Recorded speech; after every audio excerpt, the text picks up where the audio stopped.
The Angels have made deals. They lost Rendon. Mostly they lost Zach Neto. They've made deals for Moustakas, Eduardo Escobar. They're just out of the wild card hunt. Should they keep pressing? I would say, yeah. They're 6 games over 500. And look, they've had a window, correct, to try to win with Ohtani and Trout. This is possibly the last opening of that window. They're well aware of that. Right. Yet, I know it's good for business. Is it good for the long-term health of their team if you're still having Mike Trout for the next decade? Okay. We did an all-Ohtani edition of our Starkville podcast yesterday. We had Jeff Fletcher on, who wrote the Showtime book, and we had Mark Gubicza on, who does the games. And we delved into this. Should the Angels trade Ohtani? And I learned something here, and that is we've been assuming he's just going. The Angels don't agree. Yeah, I know that. Yeah. The Angels really think they can keep him, Brian. And look, if they're going to keep him, they can't trade him. What is the best selling point they've got? The comfort zone they've created. Right. Why would you trade him and let him see there's a comfort zone somewhere else? Jason, I don't think they're trading him. I don't think they're not trading him. No, again, I love the ruthless GM persona that I advocate on this program, but in the real world, it's different. In the real world, they can't possibly do it. Now, I know you had a thing recently, right? Is he a high-risk free agent? You're saying he's not a high-risk free agent. This was one of the things that we talked about, and Jeff Fletcher made this point. It really has made me think the last 24 hours. Is he the riskiest free agent out there, or maybe in some ways the least risky free agent? And I think you can look at it this way. If you go sign Steven Strasburg and he does what Steven Strasburg has done, what do you get out of that contract? You get nothing. If you sign Ohtani to be an ace and a middle-of-the-order bat, the 2 most valuable commodities you could possibly look for in baseball, right? And then something happens and he can't pitch, you still got a middle-of-the-order bat. Yeah, unless it's his core or his hip or his groin muscle, then he can't do either. Okay. Well, he's still one body. There's a thing that happens to baseball players. They get hurt. Okay, you can't control that. But this gives you 2 chances to get. All right. Here's where I disagree. All right. Right. And he did do that. In your defense, he did do that. If you hurt this ligament here, he can still hit, and he will hit. And he did. And he did. However, if he hurts any other part of his midsection or anything like that, both players go down, and you might be spending $50 to $60 million, I hear, for this guy. So that's not risk. That's high risk.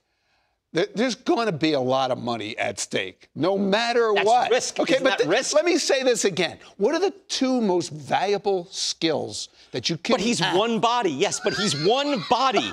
He's not 2 guys. I know, but he's 2 different players on your roster, but he's one human. That's it. It's still, yeah. So that's also his selling point, though. It's ace, home run champ in the same person. But we've seen now, I'm just trying to be pragmatic here. Right? Like, if you have Anthony Rendon and he's not playing and he's costing you $35 million, it really hurts, right? Yeah. What if you have a guy that's not playing and he's costing you $57 million? How much would that hurt? That's risk. And look, they've been down this road, and it's several times they've been down this road with Pujols, Rendon, and Trout. And Trout and Rendon are still there, both of them, for at least 3 more years after this year. And they've got some uncertainty with their RSN situation.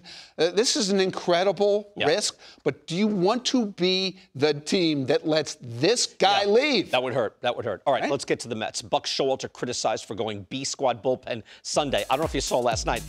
I got to give Buck credit. He went A squad last night, and they were trailing. So here's what he used Sunday against the Phillies, and they blew up, and they gave up the lead in the 8th inning against Philadelphia. Last night they're trailing. Drew Smith actually came in tied because Verlander had 5 shutout innings.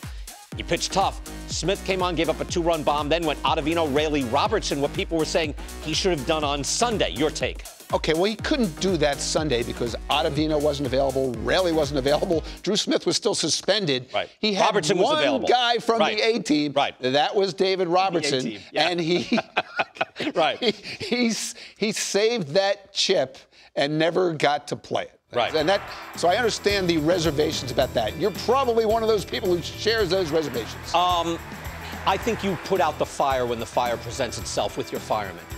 So I think, I understand, I have a 3-run lead. Can I get 3 outs from somebody else? I would have tried that. And then once it got away from them and suddenly you've got your best guy standing out in the bullpen. Okay, that's where you fail. Right, I can see how it happens. So at what point do you play the David Robertson card? You've got second walk. You've probably. got 2 left-handed hitters, right? Harper and Stott around JT Realmuto to start the inning. It makes sense to go with the left-hander there, right? And Raley's unavailable. But after the second walk. You're asking me when would I do it? After the second walk. Okay, all right, that makes sense. You still got a 3-run lead after those 3 guys all reach, right? Right. You do.